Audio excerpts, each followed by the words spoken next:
Alrighty, so this might all become B-roll that I voice over. Maybe some of it will be helpful though.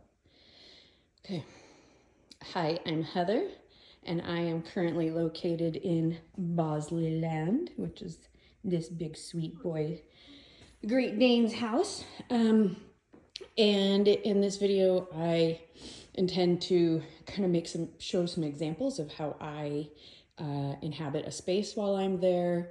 Obviously, it changes depending on if it's a long weekend or a couple of weeks. But yeah, I've learned a lot of ways to make this as simple on myself as possible. And so I'm going to try and share some of those. All right, so my current location, like I said, is Bosley Land. You can tell the client is clearly moving out soon.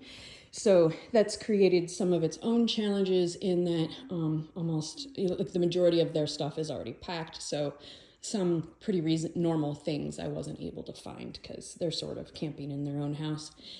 But that's beside the point. So, but it does, one thing about clients' homes is do not assume they're going to have any of your favorite tools or even some things that you think are super common and that everybody's going to have. It's just not always the case. So if you really, really need something to be comfortable, either decide whether or not you can do without it or bring it home, bring it with you. Okay. So I always, what I do at first is I come into a space and I get a sense of what it looks like before I start doing anything.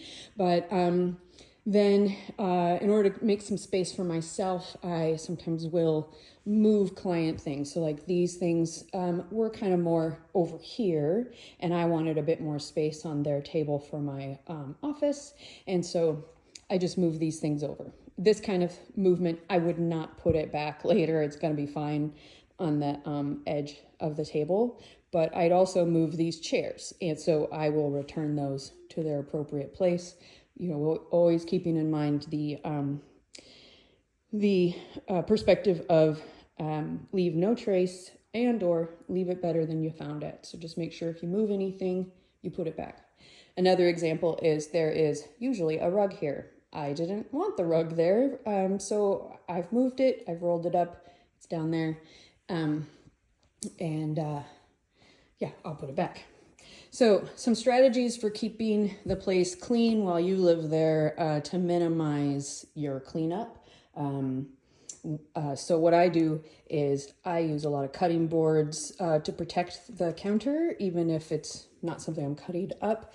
I also put things in dishes like this, like, you know, my coffee filter to kind of capture any mess that this would have made.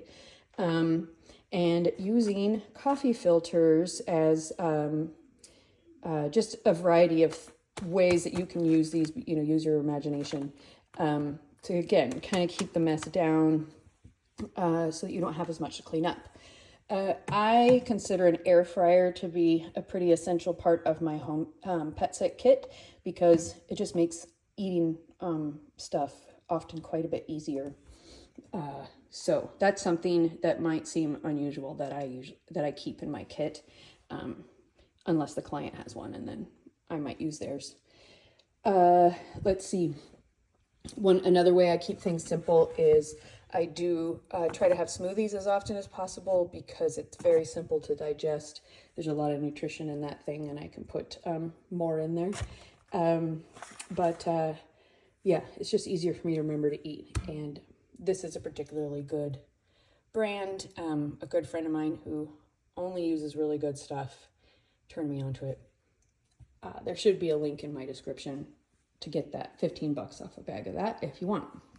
Okay, so I need to make a video about the bins I use and kind of how I prepare for a sit, but this is basically, you know, a lot of my specific things that I need, and because I have the luxury of this humongous island, I can keep them all right here. In most clients' homes, I kind of need to find a different place.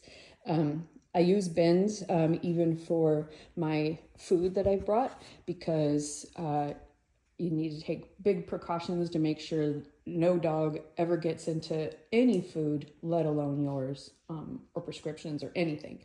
So one way to stay as careful as possible, keep things in bins. with lids, and then you don't have to clean up all the time.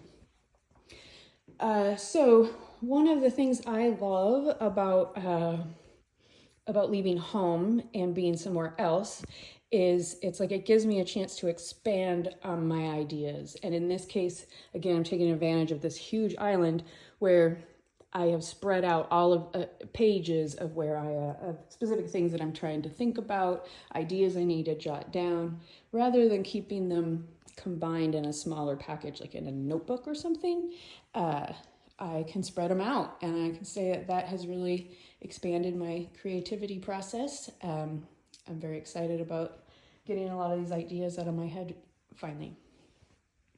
So this is I basically have a travel altar and reminders of my besties and my family. I mean, obviously I don't have all of my good friends on here, but so it's mostly family oriented.